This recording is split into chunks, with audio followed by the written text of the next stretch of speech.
Hello, everyone. Today, I'm joined by Allan Savory, an independent scientist, founder of Holistic Management and the Savory Institute, as well as an author with an upcoming memoir covering one of the most incredible lives one could imagine, ranging from being a game ranger, leading guerrilla units in the military, parliament, independent science, ecology, and more. It is such an enormous honor to have you here, Allan Savory. Thank you so much for joining me today. Well, thank you, Ben, for inviting me. So, a place I thought we could start this out is where I think most people have heard your name before, even if they didn't know it, was the TED Talk that you did about grazing and how this can be the most regenerative new thing that people aren't really thinking about as a way to bring back the land and reverse desertification we see all over the world. Tell me about this TED Talk experience for you. I can imagine that this was just a total catalyst in your life that got your message out to so many people after so many years of having relative struggle getting the message out. So what was that like, getting on that stage and sharing your message with the world? That was thrilling. That was thanks to Chris Anderson, who owned and ran TED. They did an audition in Johannesburg. I went down to it and gave a short talk, and Chris was in the audience doing the critique. And at the end of it, he told me it was bloody terrible. And I said, thanks for being honest. I like that. And I said, give me 15 minutes and let me redo it. And I actually tore a piece of brown paper off a package because I didn't have any paper. I had a pen. I went and sat on a wall outside for 15 minutes and rewrote it, came in and regave it. And then he invited me to give a TED talk. And I gave that, and I said to all of the people associated with me, I said, this will either bomb and go nowhere, or it'll go viral. And let's hope. And I gave that talk probably 10 times to my dog, trying to get it right. And when the talk ended, I knew that we'd got it right. So it's gone to officially over 9 million people now, or about 9 million, but unofficially to far more, because sometimes 100 people look at it together, 300, sometimes 20, 30, etc. But of course, some people repeat. But tragically, if you look at it on the TED site, it still carries a disclaimer. Because and TED never invited me to talk again. They said they had a policy of never inviting somebody twice, which is obviously not true, because they've invited 2 or 3 people to talk twice. What does that disclaimer say? What's it warning people about? It says that some scientists or etc. disagree with me. I haven't been able to find a single scientist in 50 years that disagrees with me.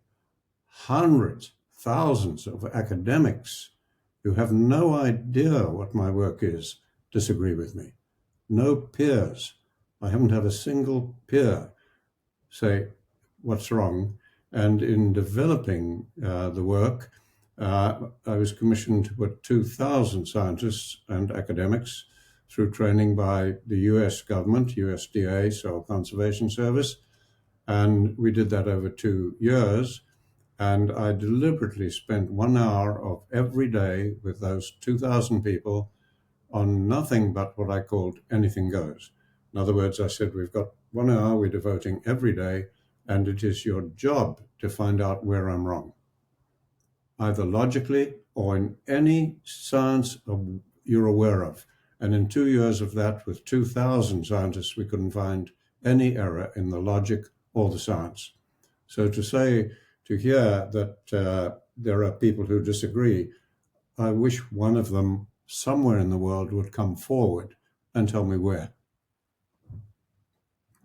Yeah. And, one of the things that I love about the talk that you gave, and we can get into the details of it in a second here, but it really brings together all of the different sides of the climate change debate, because I have friends who, you know, when you look at the traditional left right political spectrum, those two sides have very different views of climate change, obviously, as we know. But I think everyone can agree we should be making the land healthier, bringing back soil, having healthier soil for better food, cleaner water, cleaner air, happier animals. All these things should be indisputable. And it makes me think, is the fact that your talk is really catering to everybody, not causing all this divisive debates? Is that why people don't like it? Because there are certain forces out there that really want to have this constant fighting between each other. Do you believe that could be a part of it? It is, but it goes deeper than that. And you can't blame anybody. You can't blame the institutes who've opposed me bitterly, tried to get me deported from America because of the damage I'm doing to America.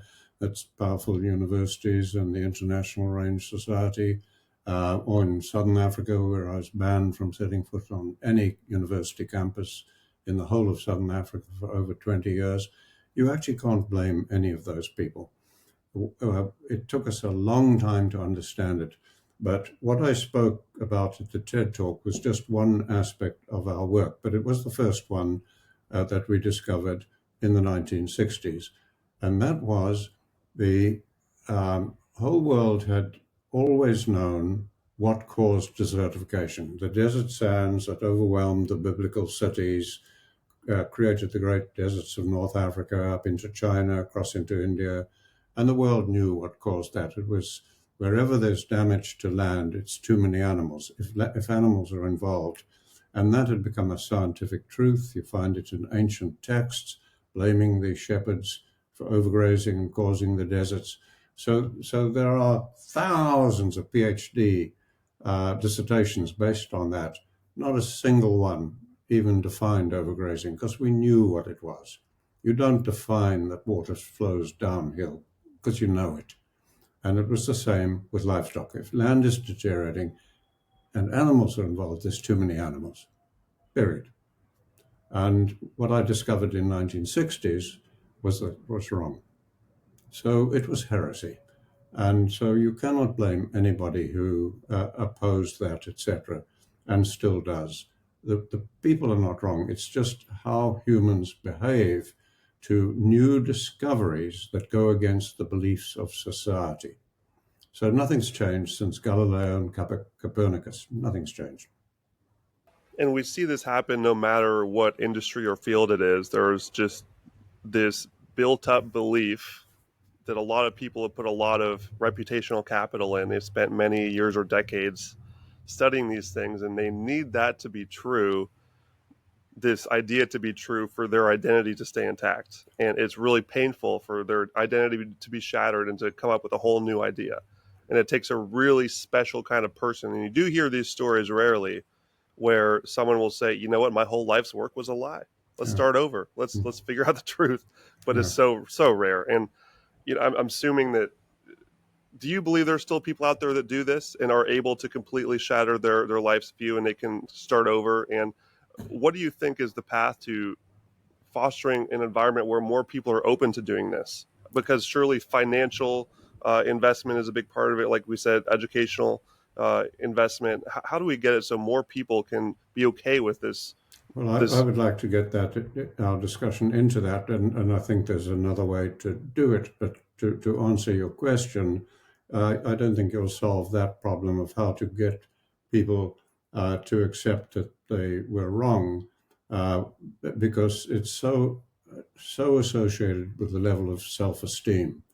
If a person's self-esteem is high, they can readily accept that they might have been wrong, but if they've pinned their self-esteem to their status, their position in a university, their seniority, the number of papers they've written, their eminence as a scientist, they're beyond redemption. They can't. The self-esteem is too low. Now that's beyond me to deal with that. So I don't. We've found a better way to deal with it. But before we go there, let me explain one other thing. The TED Talk was fantastic. It's got us to where we've got, I think it's 50 odd hubs in 30 countries now, where people are beginning to manage their lives holistically. So it's taken us a long way, but it's only part of our work.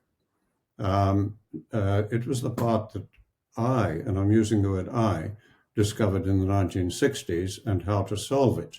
And that was that where we'd had this belief for thousands of years, as I said to you, we also had another belief, and that was that you could solve this problem of desertification, biodiversity loss, using the only two tools that humans have. We're a tool using animal. Nobody listening to us can even drink milk today without using technology. If they want to, they've got to go and find a cow and suck with their mouth. You can't even drink water without technology, a mug, cup, pipe, whatever. We're a tool using animal. And what I discovered essentially in the 1960s was that throughout 1,000,000 years of human evolution, we first only had one tool, technology, and that was just stones and sticks like otters, apes, vultures, other tool using animals, crows, etc. And then, unlike all other animals, we learned to use and then to make fire. And at that point, humans started changing whole continents, climates, etc. So we've always only had those two tools. And I realized as a young ecologist in the 60s that with those two tools, it's impossible. And I plead with any scientist in the world, any Nobel laureate to come forward and say how it's possible to reverse global biodiversity loss and desertification. You cannot solve that biological, ecological problem with fire or technology. And so that was the first part of our work, was discovering we had no option but to use much vilified livestock. And then we had the problem, well, how the hell do you do so? Every way humans have ever managed livestock or run livestock led to biodiversity loss, and not in Costa Rica, not in London, not around Paris, but over most of the world, where there are long periods of no humidity, it led to desertification. And Elizabeth Sartoris, I loved a talk she gave once in California. She showed a picture of the Earth rotating, much like the TED picture, the NASA one I used, but hers was the Earth rotating, and you could see the vast desert areas, far greater than the forests of Amazon, far greater. And you can see this. And she had a little spacecraft up there, and she said, had we been in space observing Earth over the last 50, 100,000 years, we would have described humans as a desert-making species. So that we had to solve that problem. And the way I did it, because I tried to get the government to take over my work, I tried to get people with resources to take over my work, and I got ridiculed, basically. So I had to do it myself. And I didn't have the resources as a lone independent scientist to do extensive research, et cetera, et cetera. So I did what I could, and I looked at all professions to see if any had solved a problem, anything close to this. Looked at Harvard Business School, planning, what had been done. And nobody came close to it, except the Army. And as I was an officer in the Army in a long war, I had gone through the same Sandhurst training that we Rhodesians did, same as British Army and so on. It's similar to the training of all the armies of the world. And I looked at how they had solved found a way of planning extremely complicated situations where you didn't know what the hell was happening. It could all change overnight. In other words, how had they, over 1,000 years, refining it over the last 3 or 4 centuries, how had they learned to train officers to come up with immediately best possible plan right now in immediate battlefield situations? And I didn't try and reinvent the wheel. So if you go to my textbook, you'll see I credit Sandhurst. They would not recognize it today, but that's where the work came from, or the technique. So we had that in the 60s. And then some things, we thought we were home and dry, or I did, and many of us did, and it spread to 5 countries that I was working in, etc. Now, some things started to go wrong, and I was picking up the first signs of two clients of mine who went bankrupt. And that worried me a great deal. And of course, the planned grazing process we used was blamed. But I knew it wasn't, because I was living with the families when I was working with them.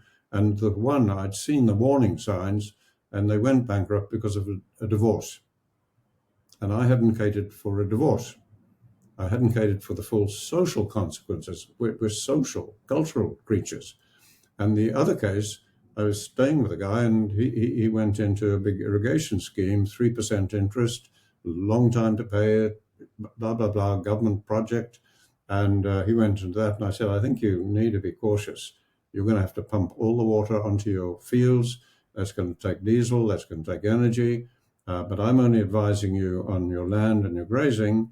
So, I can only say to you, have a careful look at that. Well, he didn't, and it bankrupted him. And again, the grazing got blamed. But those were red flags to me. And then, fortunately, I saw it as a disaster at the time, but like many disasters, it turned out to be a good thing. And I was driven into exile and came to the United States. And then the far-sighted bureaucrats in the USDA, they'd been watching my work in Africa. It was already being plagiarized in Texas.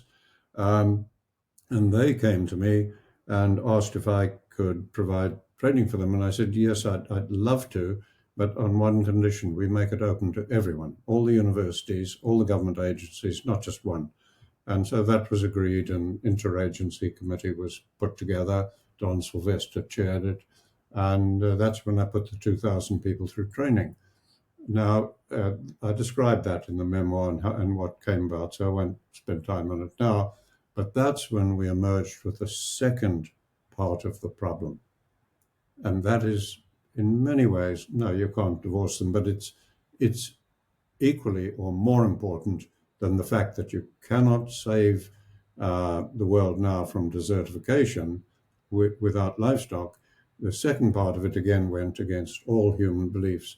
So again, tell me if I'm wrong. I will pretty well bet that every human listening to us knows that there are many ways of managing, many ways of developing policy, which is management at scale. All right, we all believe that. I believe that. I was trained that. I was taught that. Universities teach that. That's a belief. It's not true. And we discovered that when I was working with 2,000 scientists. What we discovered was, oh my God, every tool using animals uses exactly the same decision-making process, whether we're an ape, a crow, a vulture, or a human. It's genetically embedded in us. It's very simple. Tell me if I'm wrong. Haven't you made every conscious decision in your life to meet a need, a desire, or to solve a problem? So has every Absolutely. human. So has every human. That's the problem. It's a holistic world. It's a complex world. And that will never change. That will always be the reason for our decisions. But we are making our decisions to manage our lives. And it cannot be the context for our lives, needs, desires, etc. So we discovered that in 1983 when I published the first edition of the textbook, that, oh my goodness, this is the cause of the problem, and we need to find why that is causing all policies of all governments to have unintended consequences when good people are developing them, highly skilled people. The world's best experts are developing them, and yet they lead to unintended consequences. Just take COVID. In the first 4 months of COVID, it did more economic damage than World War II did in 4 years. How the hell can a virus do more economic damage in 4 months than a world war in 4 years? That's not possible. So what did the damage? It's because every government developed policy to deal with it in exactly the same way. So that's the second part of our work. And I sent you that in a short talk, a 12-minute talk that I gave at COP26 when I was invited along with Vandana Shiva, and I forget who the other person was.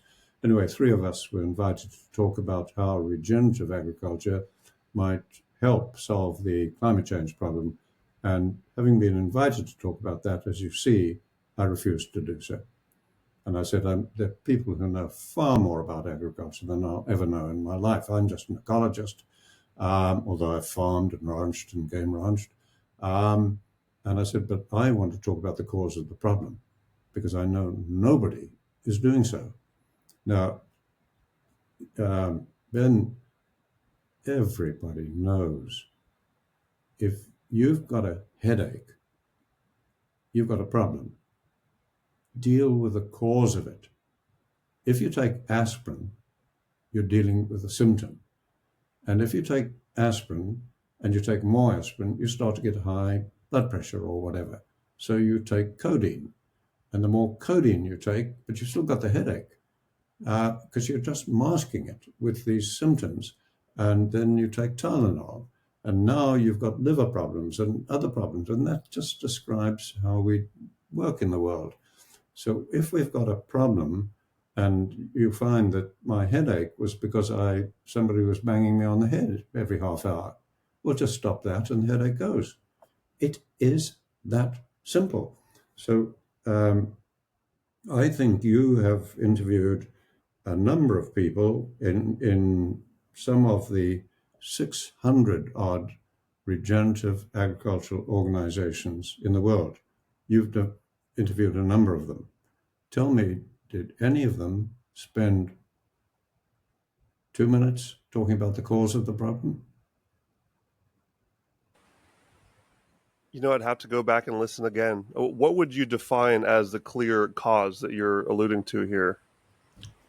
Yeah, go back and I guarantee you they're all talking and it's wonderful stuff. I support it 1,000%. I'm not opposed to anything they're saying.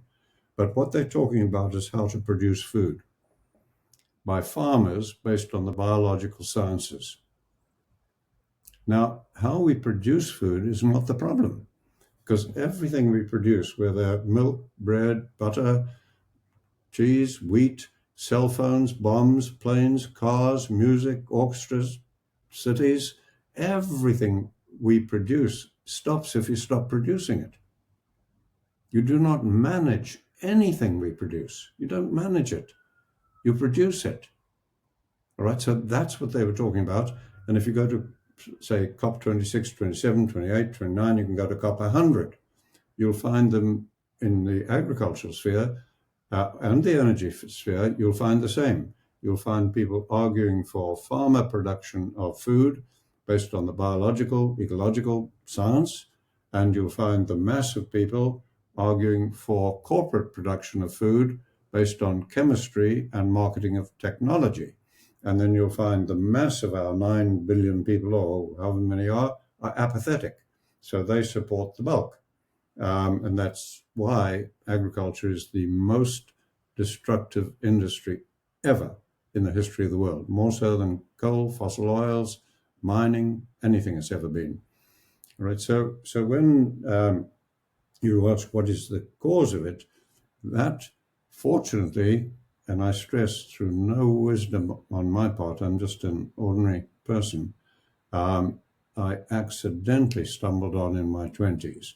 And the memoir will cover that, when I discovered that biodiversity loss, desertification, was occurring in wild areas of Africa before we even formed national parks.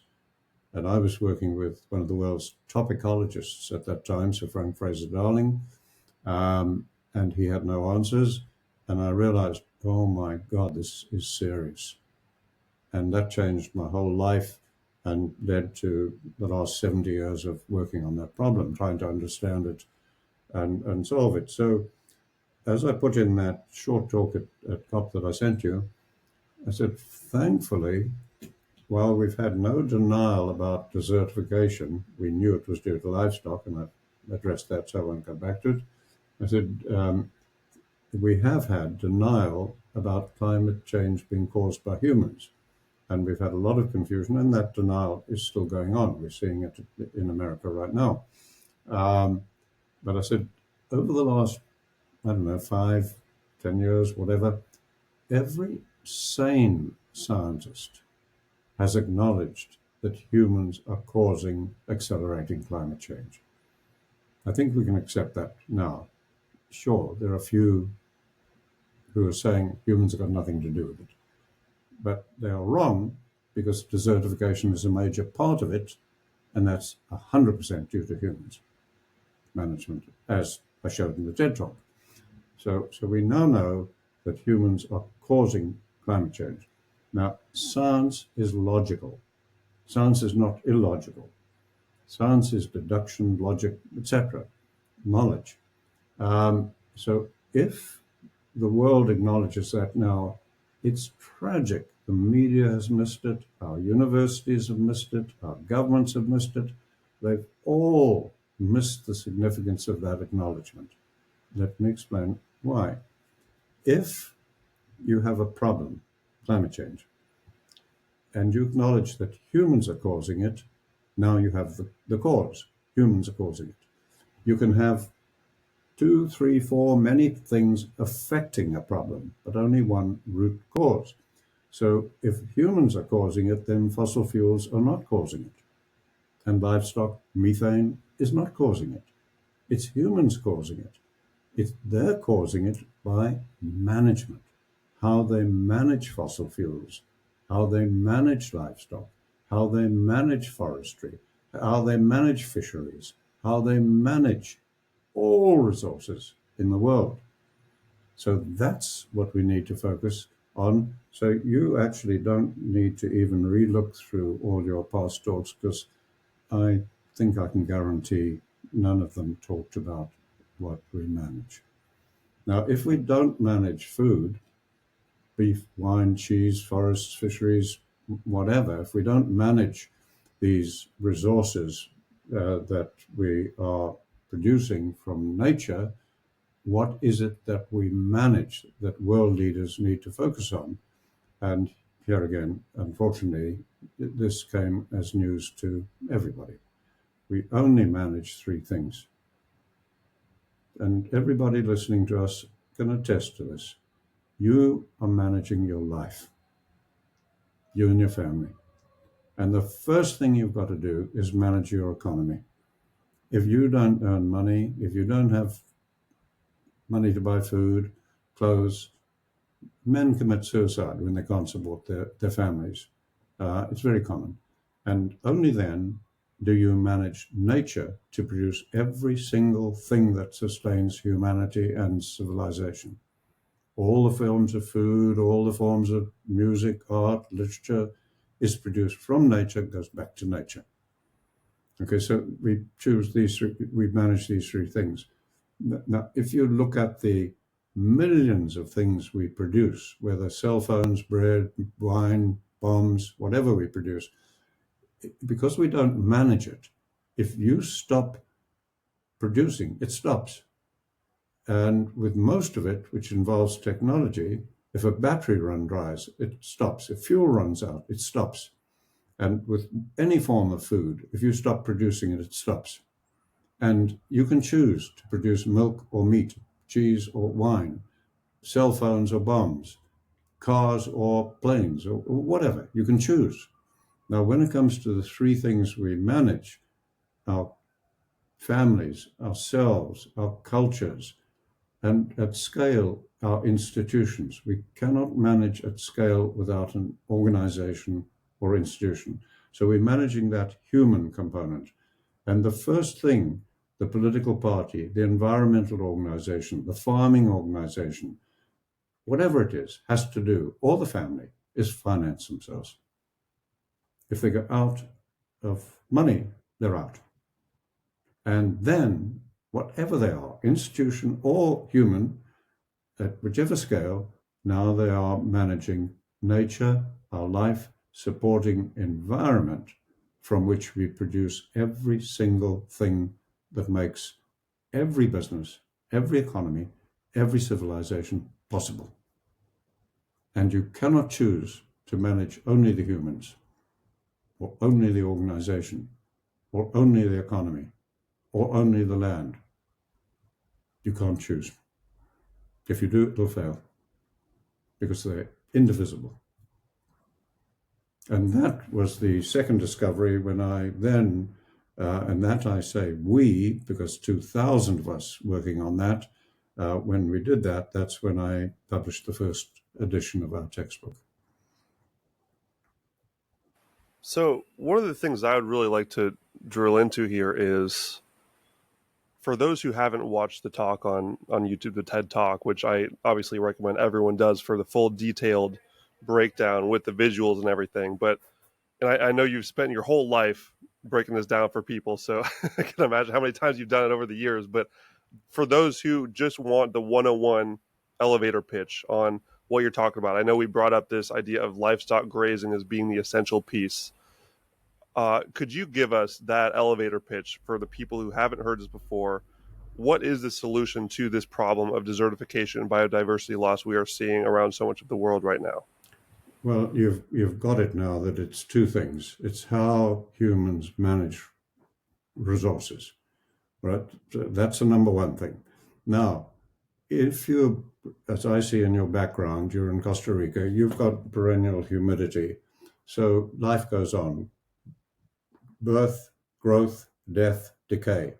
Anything in that vegetation that I can see behind you, I know because of your distribution of humidity through the year. I don't care whether you're high rainfall or low rainfall. You get humidity throughout the year. I can see it from the vegetation behind you. All right, now in that, you cannot break that cycle. You can use all the fire in the world, you can use all the chemicals in the world, you can use all the machinery in the world. You try and create 1,000 hectares of bare ground where you are. You can't do it. Why? Because nature will cover it up so quickly. Now, the rainfall in London, the rainfall in Johannesburg is about the same. Around London, it's much the same as I'm saying to you. You can overgraze every damn grass, you can use all the chemicals, you can use machinery. You cannot create 1,000 hectares of bare ground. Nature will fill it up. Now, if you come to where I live in Zimbabwe, or you come to most of the world, right across North Africa, right down the Americas, from Canada to South America. If you look at right across North America, up into China, across into India, if you look at most of Australia, all right, so now I'm talking of areas far vaster than the Amazon forest. If you look there, all right, it's terribly easy to create thousands, millions of hectares of 80, 90% bare ground between the plants. You've only got to rest the land, and it'll happen because biological decay will turn to chemical oxidation, and it cannot be solved with fire or technology. That was the subject of the TED Talk, and I explained what oxidation is and what it leads to, etc. Right, so that's why, even though you might live, say, around London or in Paris or parts of Europe or in Costa Rica, we have to be very careful what we're saying when we're saying something is a solution for the world. Because the solution right where you are, if there's some badly damaged environment or in the ocean or marine areas or wetlands, if you want to restore biodiversity, you have the most powerful tool in the world. Just rest the land. Just rest the ocean. It'll recover. It'll be in changed form if you've lost thousands of species, but it'll recover. Now, if you are in these other environments that I've said, if you rest the land, it loses biodiversity.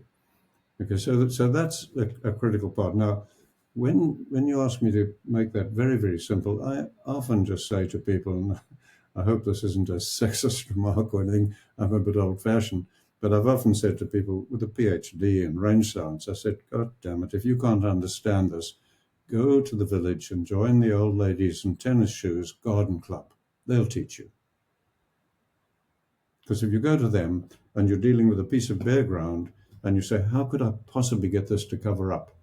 They will tell you, if that's hard capped, break it, break it. And you can do it with a tool, a pick, a shovel, a machine, or do you know what? Cattle hooves do it, sheep hooves do it, camel hooves do it, animals do it, free of charge. They'll tell you that. And if you want plants to grow on it, and you want water to soak in it, and you want water to stay on it, cover it with some litter, some dead plant material. That's all. Now, how can you do that? You can go and cut grass and come and cover it, as people do in their gardens. Or you know what? If you put animals on it, they dung and urinate and trample vegetation. And they do it free of charge. It is that simple. Now, thousands of people with PhDs designed great big machines to imitate that. And there was no science behind it. There was only what I call proof by authority. I say it works, and I am professor at such and such a university. And I say it works. Now, on the basis of that, the American government, other governments, United Nations spent billions of dollars on these machines, trying to imitate animals, break the surface, lay mulch, litter, Dixon imprinter, etc. Today, those machines lie rotting, rusting, and nobody's held accountable. Nobody refers to them now. It's too embarrassing. Now, when I suggested, by the way, we could do that with animals, it was like throwing a pork chop in the synagogue. Yeah, and this is a very interesting idea. You talked about technology, how we've always been a species that uses technology and tools to figure things out and get things done. And it makes me beg the question, where do humans really stand in this pecking order of life on Earth? Because on one hand, you could say, we keep ruining everything. We're getting too fancy with all these tools and we're creating damaging tools that are disrupting nature. But on the other hand, you could say, well, we are part of nature. And it's in our nature to create these tools and use them and keep using them. And so, how do you reconcile those two? I guess the question could be, where do you see humans are in the pecking order of the web of life right now, and where should we be, and where should we aspire to move toward to be a better steward of this land? Bear in mind, nobody's deliberately destroying the earth as we are in our own habitat. You can live longer without water and food than you can without habitat. All right, if you don't believe that, try living underwater for 5 minutes. Now, we are destroying our own habitat. Now, we're not doing that deliberately, and that was the great breakthrough in 1983. Why have more than 20 civilizations destroyed themselves through their agriculture? Why is it now a global threat? We are globally destroying civilization as we know it, when nobody intended that. Economists call it the law of unintended consequences, jokingly. Right, so that's what we discovered. So now I'm optimistic. Prior to that, it was. Let me use the Wright brothers. For thousands of years, we didn't know how to fly. Who do you blame? Somebody had to be blamed. Surely to God, we can hold somebody responsible. That's what we're saying. We didn't know why humans were destroying ourselves, our own habitat. So don't hold anybody accountable. Now, after 83, when we discovered what was causing it, yes, you can start to hold institutions accountable because they resist new knowledge. Ordinary humans don't, to a certain extent. All right, so where do humans lie in this? I'm excited for the future if we will address the cause of the problem. And what is the problem? If you had to summarize it, I would say it's global biodiversity loss. And I think the whole world is now acknowledging that that's in free fall. Are the words I'm hearing in write-ups. So global biodiversity loss. Now, desertification is only a symptom of that. Without biodiversity loss, desertification doesn't occur. So that's leading to the symptom of desertification, non-effective rainfall, a term I coined in the 1960s, where your rainfall starts becoming non-effective and you start getting floods and droughts, even with no change in rainfall. That then leads to mega fires, burning at altitudes and latitudes where fires never burnt before. And these three now fuel climate change, and now they're feeding on each other in a spiral that's virtually out of control. Now, that is the problem.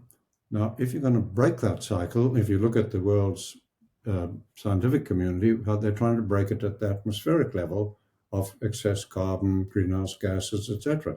You cannot break it at that level. You can only break it by addressing the cause. And the cause starts with biodiversity loss.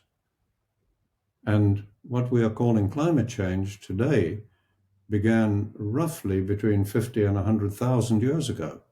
We weren't using fossil fuels. That's a latecomer that helped accelerate the curve. All right, so if now I'm very hopeful, if we can get the world to stop focusing on how we produce energy. Do we produce it from nuclear, fossil fuels, water, wind turbines? They're arguing about how to produce energy from nature. And if we can get people to stop arguing about should we produce food from farmers or corporations, biological sciences or chemicals, stop arguing about that, because it's not the problem. So if we can get people to just focus on the problem, which is just how we manage humans, culture, our organizations, financing themselves, managing nature to produce everything. And when you focus on that, the problem becomes unbelievably simple to solve. So that gives me great hope. Now, why I give all the time I can to you or any other podcaster is, how do we get that message out to the public? Yeah, absolutely agree. And my question to that would be, using that framework you just gave about how we need to manage things better, and the current institutional model is not getting us in the right direction. I'd be curious what you believe structurally would be the better direction to go, because we have all of these government funded institutions that seem to be not solving the problems as you're talking about. And I, coming from the Bitcoin world, we talk about this a lot, how all of these things that are really downstream from the central banking system and the money printer just don't seem to be solving the root problems. They seem to be masking things and going after symptoms, like you said, that never seem to move the needle. So, what do you think would be the framework we should aspire to? Would it be more centralization of the institutions so reform becomes easier? You don't have to reform all these different organizations, or do you think more decentralization, more people creating their own homesteads, starting their own farms, and splintering it out even more, just to bring it more to an individual level? What should we be looking for the future? None of those. None of those. None of them address the cause of the problem. Okay, so let me try and explain that. It's simpler than that. You don't look for another framework for institutions, etc. Over thousands of years, we have found that beyond the human scale, that's you and I and everybody listening, managing their family, their small communities, maybe the little small family business, beyond that, everything is done through organizations. I've got a pencil here. No human can make them virtually today. They're made by a corporation. Just a simple toothbrush. I don't know anybody who can make them these days. They're made by a corporation. Everything is done by a corporation. We have to have them. So don't try and look for another framework. We need them. Now, we'll never change the way that humans make decisions. It's been like that for 1,000,000 years. It's exactly the same for every tool-using animal. Don't try and change it. So what do we need to do? We just need our institutions at which we manage at scale to acknowledge that institution itself is complex, and we are managing the institution with the economy and with nature to produce things. And once we acknowledge that, and that institutions, being complex, have what we call wicked problems, meaning extremely difficult to solve, once we acknowledge that, without anybody being held accountable, blamed, or anything of that sort, start uniting as humans, it becomes relatively easy to solve. Now, when institutions, the problem when you form an institution, which you have to have, so I'm not against them, when you form them, they take a life of their own. No institution has emotion. No institution basically has common sense. Institutions find it almost impossible to ever admit error, whereas ordinary humans have all of those. Okay, so it's an institution, it's a legal entity, it's not a human being. The first institution, corporation, whatever, political party that is treated as a human, we will hang it when it poisons people or kills people. How the hell do you hang a company? We don't. We reward the senior people, move them on, and go on. All right, so face that reality. Don't not deny it, and then come together and address what is causing the problem. And it is not a lack of goodwill. It's not bad people. There are bad people. There are people with ill will, but they're the minority. Most humans, I believe, are good, doing their best. I really believe that. All right? So when we come together and acknowledge what is causing the problem, it is not any of these things, as I say, that we're blaming. So now, what is causing it? And it is simply the way that all governments, all environmental organizations, all farming organizations, all companies develop policy. Just change the way they develop policy, and the exact same people produce a totally different result. And we've done that over and over and over again. So I'm curious what your thoughts are on how we fix that, because I have my view and I'm in line with who we talked before we started recording. I listened to your episode with Saifedean Moose, the author of the Bitcoin Standard, who I'm a very big fan of in the Bitcoin world. I think him and I would be aligned on this, thinking that the reason why the policies we keep seeing come out are not what we would call good or solution seeking or root cause healing is because there is that financial beast in the background that is causing misincentives where people in those positions are often there just to get free money for themselves and profit themselves. We look at the politicians today, they're all super rich, way more than their salaries. So they're finding ways to, Can I interject you there? of course. Yeah. Do you see how you're getting into blaming? You're blaming I am. politicians, you're blaming... Stop it. We've got to stop blaming each other. Now, when you're saying it's because of the economic component, don't repeat history. Remember that we had economies for thousands of years where the currency first was just barter, and then it was cowrie shells or whatever. And it still went wrong. That's not the problem. So don't keep barking up the wrong tree. Just face the problem. Now, what is the problem? The problem is the way that the organizations develop policy. So let me try and illustrate that. And again, anybody can tell me if I'm wrong. If a political party decides to develop an agricultural policy, which is vital, okay, how does it do so? The leader of the party, if they're very progressive, whatever, it doesn't matter whether it's a dictatorship in one party or a multi-party state, what they do is they decide to develop it. They're meeting a need, a desire, or solving a problem. Do you see? They're using human decision-making. So now, to solve this problem of bad agriculture or this need for a better agriculture, etc., they'll pull together specialists and experts to advise the politicians, the political leader. Now, all of these specialists and experts who are pulled together, how many will be paying their own salaries? None. Virtually none. They will all represent corporations, companies, universities, environmental organizations, institutions, and these are the heads of them or the top people in them. All right, so that's good. You're bringing all the institutions and the people with the expertise together. Now, think about this for a moment. What is the first priority of the political party? It is to finance itself. If the party runs out of money, it's dead. What's its second priority? Keep support of people, etc. What's its third priority? It has to stay in power at any cost. What's its fourth priority? The interests of the citizens.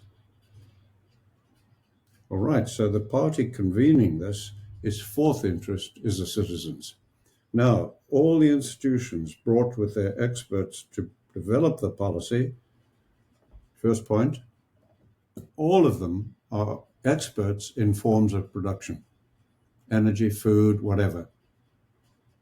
Are any of them experts in how to simultaneously manage the complex of humans, culture, institutions, economy, and nature? No. So we have no experts in what is required. Now, all of them coming represent institutions. Let's say there might be one person there who doesn't. Now, what's the first concern of that institution? Finance itself. What's its second concern? Support. What's its third concern? If you're lucky, if it's a corporation, it may be market dominance or whatever.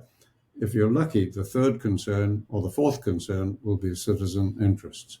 So every party developing that policy, their third or their fourth concern is the interests of the citizens, including their own families. Now, do you see why policy is not working?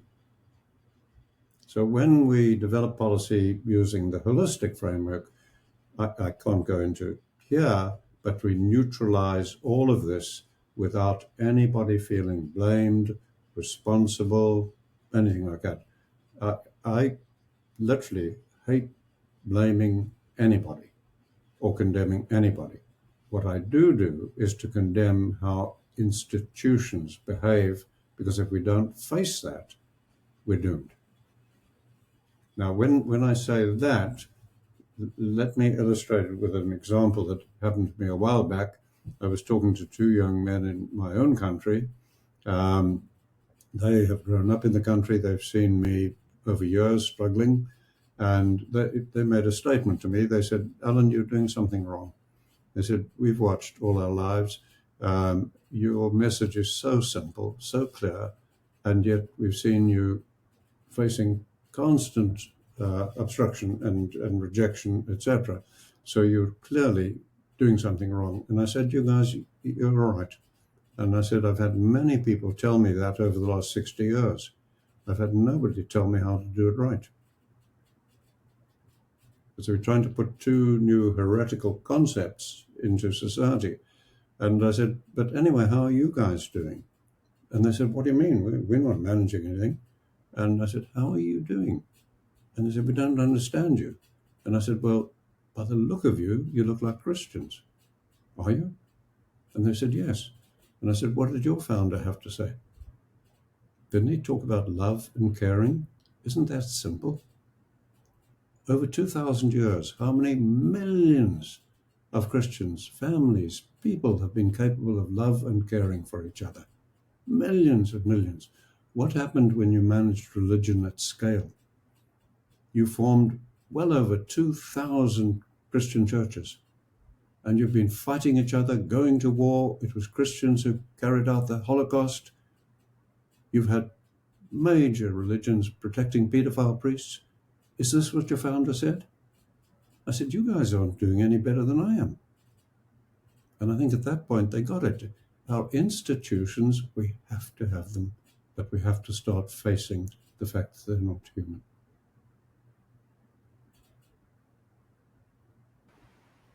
I'm trying to figure out what is your path to fixing those institutional problems. And I certainly want to agree that, I don't mean to blame the people within them as bad people. These are just people that are following their incentives that they're given. And I try to look more at the system itself as the issue. And so from your framework that, we do need these institutions, we just need to scale them differently in a more holistic way, like you said. How would you summarize the better way to do that? No, I didn't actually say that. We can't scale them differently. We don't need them to do things in a more holistic way.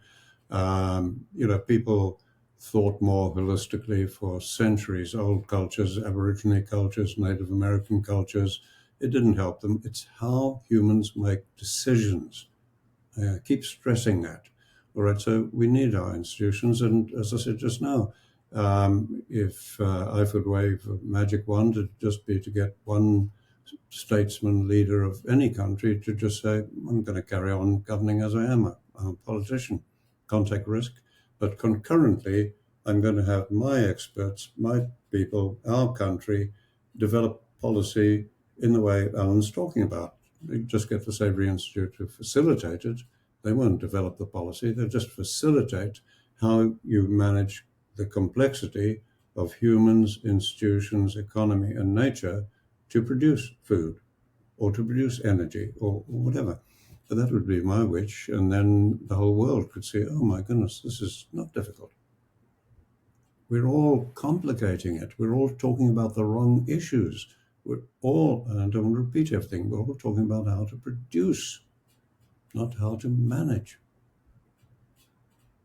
Yeah, and I think that's a really good way to transition into what your organization is doing, the Savory Institute. Just going through this website, you can see it has so much on there, it has so much information, education, online resources, podcasts, history, like all these things are so helpful for people. So how do you see the Savory Institute coming in and being part of this solution? What's your vision for it, where it is now, where it's been, and what you see in the future for it? Well, we took a decision 15 years ago, and we felt that getting the world to accept the whole package would be a little bit complicated. So why don't we focus on the area of the world which is where the problems are the greatest? In other words, the desertifying areas, which is the grasslands, savannas, etc., because it is the droughts, floods, desertification that's leading to most of the emigration, wars, violence, changing the whole political face of Europe, etc. So why don't we focus on that? And that has been our focus for 15 years. And through that, gradually influence public opinion through successes, results, etc., until policy changes. So we've done that for 15 years with remarkable success. And we've made more progress, I believe, than I've ever known in history, where two new concepts, contrary to all human belief, are involved. So now we are facing the fact that after 15 years, we need to review that strategy and just see, are we still on the right path? And after we've done that, perhaps I could answer your question better. At the moment, I can only give you my personal view, but we haven't worked on it as a team yet.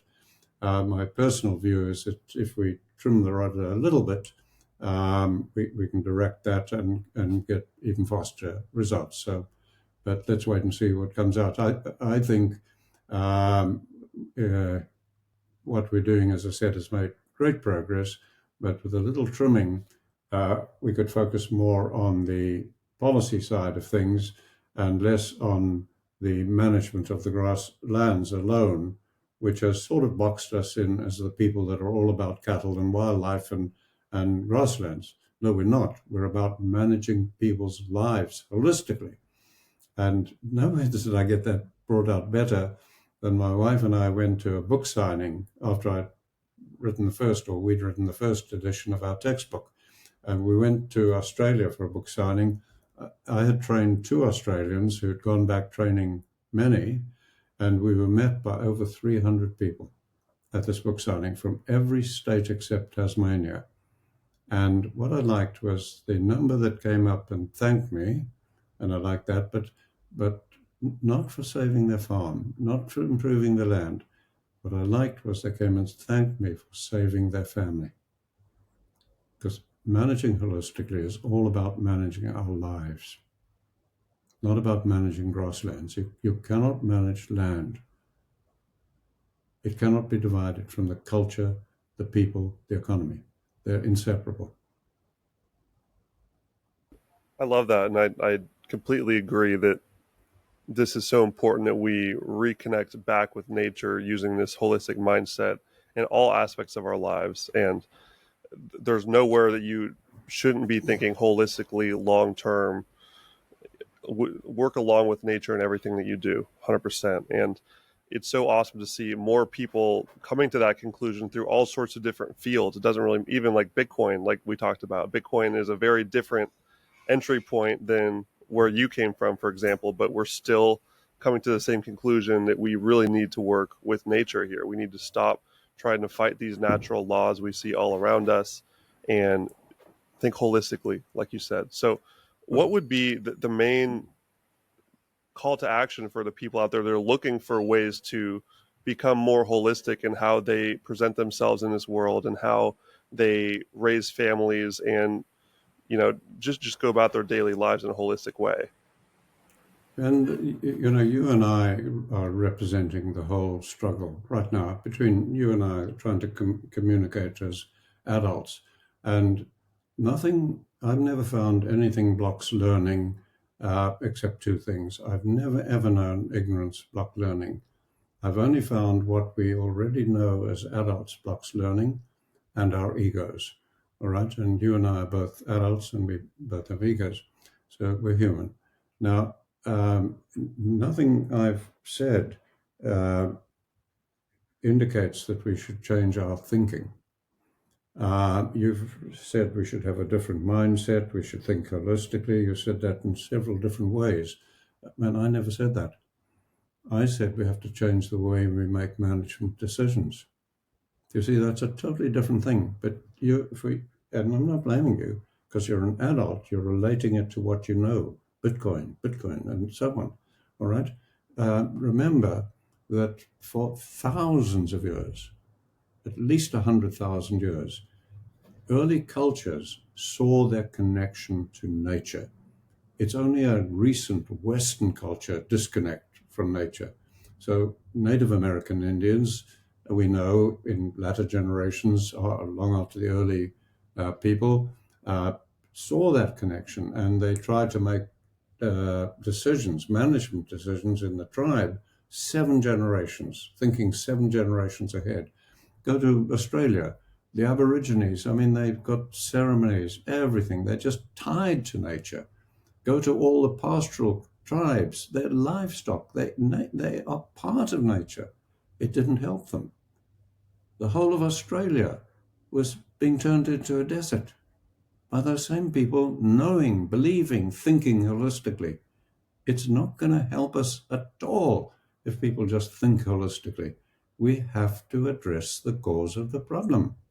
And that is the way humans make management decisions, period. And anything I say after that, I'm just repeating. But I And cannot how get. does one take that management to their daily routine? How do they apply this to their lives in the best way? Oh, it's so easy. I'll give you one example. I use it often. My wife and I had a woman come from Africa. At the time, it was funded by Ford Foundation and supported by the government there. And she came as part of 6 Zimbabweans for 6 months training with me in New Mexico. And she stayed with my wife and I with her son. She was a single mother with a son. And so she was learning how to manage holistically, to take this back to teach people in the villages, etc. And one day she said to me, "But couldn't I do this in my own life?" And I said, "Of course you can. Let me help you."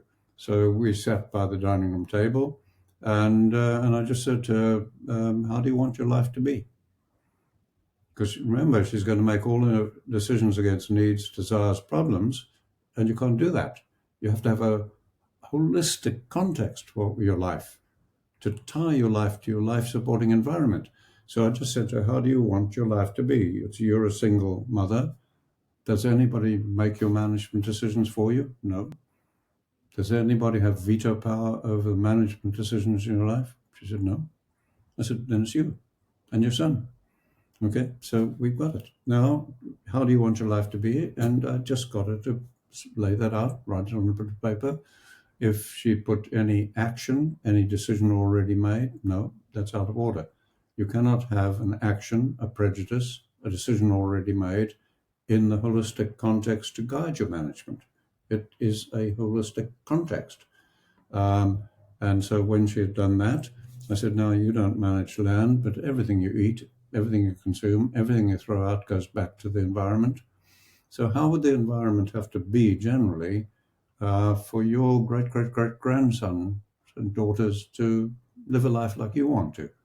Well, we started to describe clean air, drinkable water from the rivers, blah blah blah, high biodiversity, stability, productivity of land, blah blah blah, generically. And then at the end of that, I said, okay, now you're employed. People employ you. How can you make them want to employ you forever? How can you make them want to come to your help at any time? How can you make your friends really support you? Can you change any of them? No, you can't. I said, okay, so how are you going to have to be? Because at the end of the day, you're judged by your behavior, not your brand, not your marketing, not your words. End of the day, every one of us is judged by our behavior. So I just said, how are you going to have to be? And I got her to describe that. And then I said, that's it. Now just begin making your life in that context, holistic context. And about a week later, she came to me very excited and she said, hell, this works. And I said, what happened? And she said, I went with my son to the supermarket shopping, went round the uh, aisles, loading the cart, got to the checkout counter. There were 6 people ahead of me, so I had to wait. And while I was waiting, I looked at my shopping list and I suddenly thought everything was ticked off: need, desire, need, desire, desire, desire. And she said, oh my goodness, I thought of the holistic context for my life and my importance of education of my son and the things that are real value to me. And she said, I sheepishly went back and put half the things on the shelf. That is managing holistically. It's not about managing land. It's about managing our lives. And that's a great example, using just the different things you're purchasing and spending your energy and money toward in your life. And one of the programs I know that you have is the land to market program within Savory Institute. So I'd love to hear more about this, because this is something that everyone should be looking at. How do we really connect ourselves more closely to these regenerative practices and regenerative food production methods? Could you tell me a little bit more about this land to market program and what it's doing, how it's helping people? Yeah, it's what that basically is we're trying to influence the public, corporations, everything, through showing that if people manage their lives holistically and they're also managing a farm, a ranch, or whatever, that product is absolutely sound. Environmentally, it's not doing any cultural damage, any economic damage, environmental damage, right from the source, the producer, to the end consumer, and trying to show land to market, that every link of that chain is sound to the best of our knowledge, documented, etc. That's what that is. And so it's a great idea and concept. I'm not involved in it, but as part of the organization, I know that's going on. And then we've got another one, environmental um, monitoring, and again, to just try and monitor and establish that the environment is actually really improving, and to document that for various end producers, consumers, etc. So yeah, these will go on, but they're all still associated with the management of the of farming agriculture and and good. But at the end of the day, as we said earlier, we still are going to have to return to addressing the cause of the problem, which is how the institutions develop policy, because we're working at these levels, but global finance, and you're part of that with your Bitcoin, etc., is driving environmental destruction. So on the farm level, let's call it, or the pastoralist level, the human level, we can only do the best we can to manage our families, our communities, and our economy and nature to produce the food we do. But we're operating in this global economy that is driving environmental destruction. So when we do holistic financial planning, which is part of the framework that we use, we actually distinguish the sources of money. So you might want to go and look at that, being interested in Bitcoin, because what we have is when people are investing in the business, investing in the farm, producing money, whatever, we're dealing with money. And when management decisions are made, we just have some precautionary steps there to avoid addictive use of wrong forms of money, because that leads to bankruptcy and all sorts of things. And so we, without being judgmental on them, we identify three forms of money, if you like. And one is what we call a mineral dollar. That means that the source of that wealth or money is coming from a non-renewable resource. It'll run out at some time theoretically. Okay, not good or bad, but acknowledge the source. And then the other is a paper dollar. So the source of this is just nothing, created, printed, Bitcoin, paper dollar, paper money. Okay, so that's the source of it. There's no substance to it except confidence. If the public lose confidence, it has no value. And you can create trillions of dollars overnight or lose them overnight. All right, so not good or bad, just acknowledge the source. And then the third is what we call a solar dollar, because without agriculture, you cannot have a choir, you can't have an orchestra, you can't have a church, you can't have a government, you can't have an army, you can't have a university, you can't have any business in the world sustainable, you can't have any economy in the world that will ever be sustainable without agriculture. All right, so ultimately, the economy needs to be based on the photosynthetic process, food. All right, so the third form of dollar is what we call a solar dollar.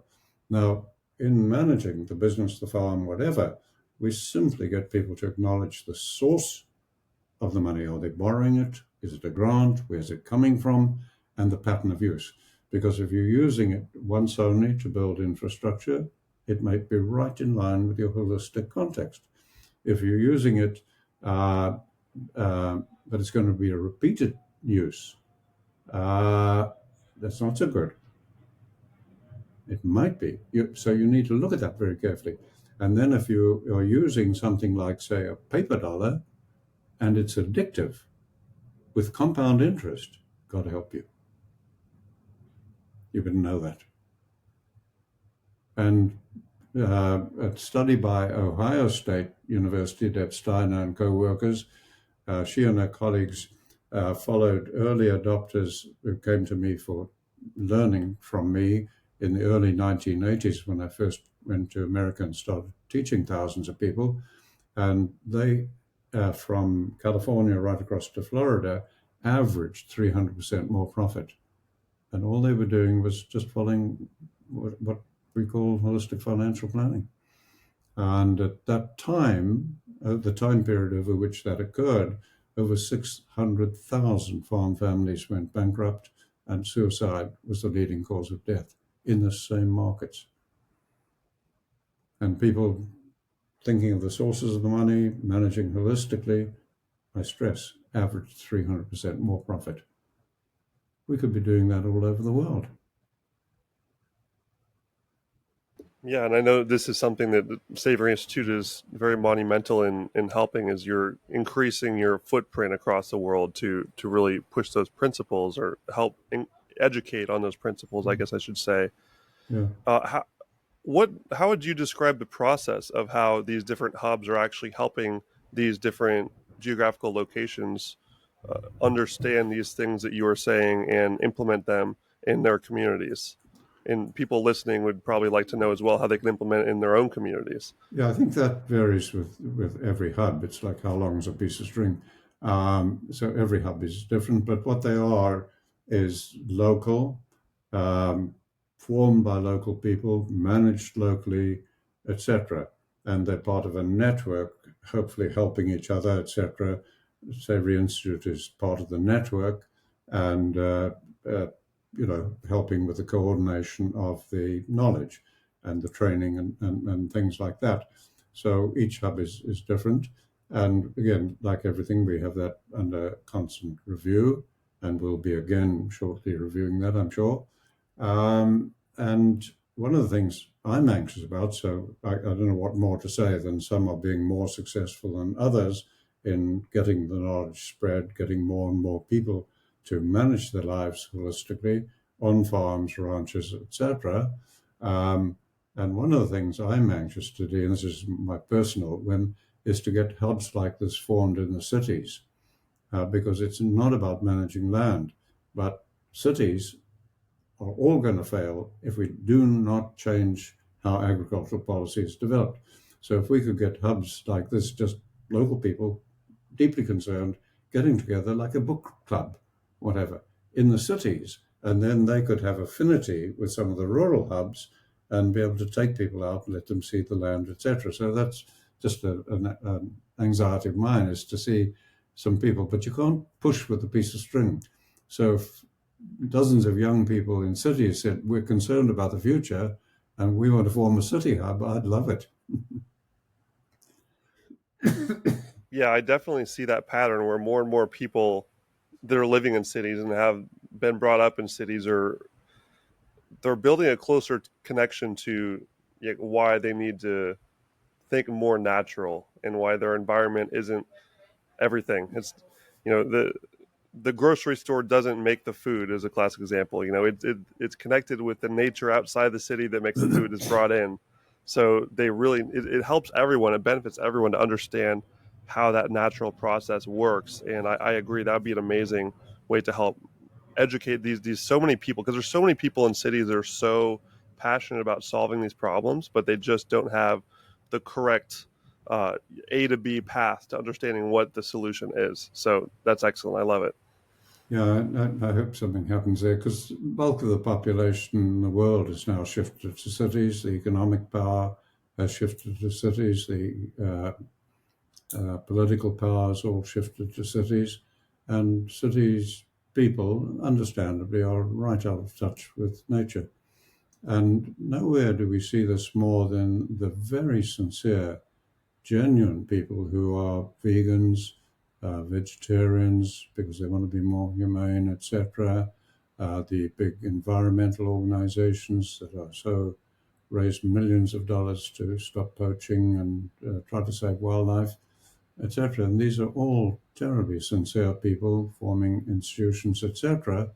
But they're flawed. They're ending up, again, unintentionally doing great harm, tragic harm. For example, the people who believe they're being more humane by being vegan or whatever, humane is an urban concept, a human concept. It doesn't exist in nature. That's why we call it humane, I guess. Now, so they don't want us to kill or eat meat or whatever, because they don't want to kill, and they want to let these animals live natural lives. Well, tragically, as an ecologist and game person, wildlifer, I've witnessed thousands of animals dying a natural death. And it is brutal, brutal. If you leave any animals, including humans, to just die naturally, how does it happen? It doesn't happen humanely. We die of starvation, or we die of disease, or we die of accident. These are the sort of things we die of. And they're all brutal. And then if you look at nature, very few animals die of disease, starvation, etc. In wild, naturally functioning nature, most animals die humanely in the gentle jaws of a lion or a crocodile. A quick, humane death. And so when we stop it, and I had people in my country calling me a brutal fellow, murderer, etc., etc., and these were good environmentalists, and I had to watch in one area of my country alone, while I was the researcher in charge, I had to watch over 30,000 animals die of starvation, disease, accident. It was terrible. And that was entirely produced by good people meaning well. Yeah, the whole food conversation of the carnivores versus the vegans, and how the majority of people right now think that the most ethical diet is veganism. I agree with you, is not correct. It's and but outside of just the death component, like the nature of the death itself, is also the ecological component and how much damage is caused to Earth and the ecology of different ecosystems when you have to scale up this vegan diet to have all these crops, those rows and rows and rows of corn that you see, and the different ways that they have to manage that land. Like you said, I would say this is probably the worst management you could possibly have is monocropic, because that is very anti-nature. So, how would you elaborate on the the damage to nature if we're thinking about nature here, like we've been talking about, how we want to be as intertwined with nature as possible and not cause destruction? How would you compare someone like me who eats meat from cows, who walk on the lands and face a one bad day in their life where they are harvested, versus the vegan diet where you have these monocrop agriculture initiatives? How would you compare those two in terms of environmental destruction? Well, one is going to destroy civilization. The other, we've got to hope. Now, the what you're calling the vegan diet, and if anybody in the world wants to be vegan, it's wonderful if they're doing so for spiritual reasons or health reasons that they believe in. That's every human's right, and I would never oppose it. And I wrote a blog on it, and I was helped by a very good vegan friend to write that. And so that's fine. But if they're doing it for ethical reasons or environmental reasons, then they're doing great harm. And I've just spelled that out. Um, the and the TED Talk and so on, these all spell it out. Now, if you're going to reject all animal products for whatever reason, yes, then you're back, as Monbiot, one of the writers of The Guardian, keeps preaching, and he's written a book, Regenesis, on it, in which I'm the most criticized scientist I see. If you do take that line of the world, monocultures are chaos. There's not a scientist in the world that knows how to manage a monoculture. They defy the principles of ecology. So that whole form of agriculture, chemicals, monoculture, technology, etc., corporate production, it is destroying civilization. There's no question. Just take the United States.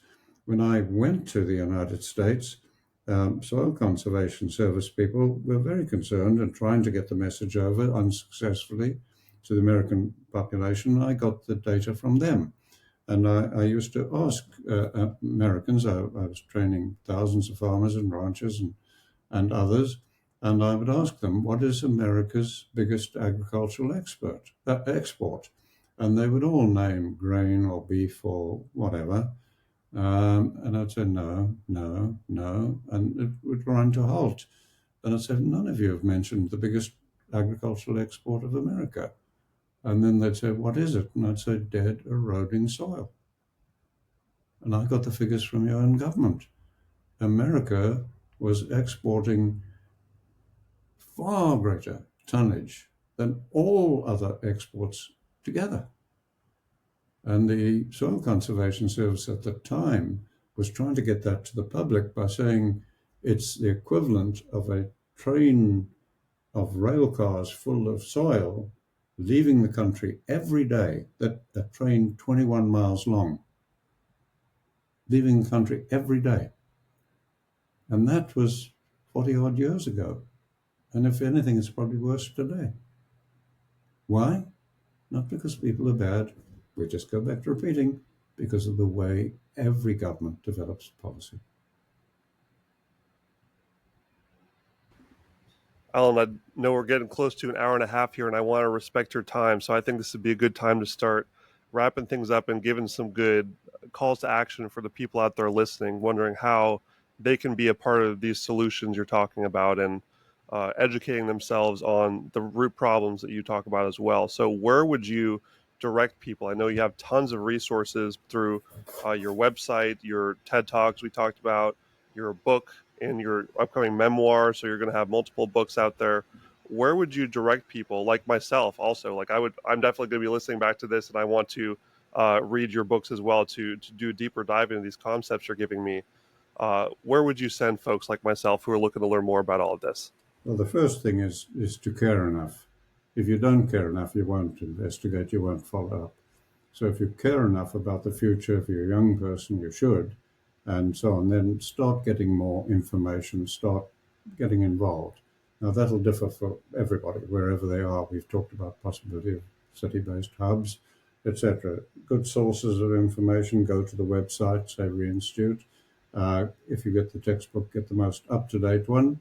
But even any textbook, including mine, are out of date the day they're published because knowledge is advancing all the time. So you would get the textbook, the training materials, there's all that stuff. And then also look at things like the COP26 and podcasts, because those are running ahead of the textbook. They're more up to date. And then you mentioned the book that my wife and I are writing right now. Let me mention that because I think it's going to help everybody. That's the reason I'm writing it. I've been pushed to write a memoir for years, and I refuse to do so because I see them as egotistical, and I don't want to be part of that. That's not what I'm about. But I finally agreed to write it when I could see a purpose to it. So what I want to do in that book, and let me tell you about it, is to explain that the biggest problem facing the world we've been talking about, all right, our inability to manage this complexity of humans, economy, nature. Now, how did we discover how to address that in 1983? And I want to point out in the memoir that could never have ever been discovered by one person, me or any other person. Impossible. It could never have been discovered by any university, institution, environmental organization. Impossible. It could never have been discovered in any one country. And it could never have been discovered at any time in history. The ability to discover that from 2,000 of us that were involved in it arose from a set of circumstances in Africa that I was born into. A country that was only 12 years old when I was born, a very small population running it, a dying days of empire, dying days of colonialism, war, politics, violence, tracking. Tracking was the origin of science. As according to Liebenberg, who wrote a book about that, and I believe he's correct. And I, as an ecologist, spent 20 years of my life tracking people and dangerous game. And that's all part of it. And then exile and working with many people. And out of that mixture and that time in society emerged our ability to talk as we are today. And I know it's coming up very quick, that release, so I'm really excited for you. I'm sure that's a huge accomplishment. You're excited to get out there. A memoir is a huge piece of that, life's work you're going to have to share with the world. So congratulations on that. I'm very much looking forward to getting my hands on it myself. Allan Savory, it's been an absolute pleasure talking to you today. Thank you so much for unloading your wisdom on us all, giving us a lot to think about and lots of questions to ask. So I'm very much looking forward to keeping in touch with your work and all that you're doing to create a better world. So I appreciate you very much, sir. Well, Ben, I appreciate being invited. Thank you. Thank you.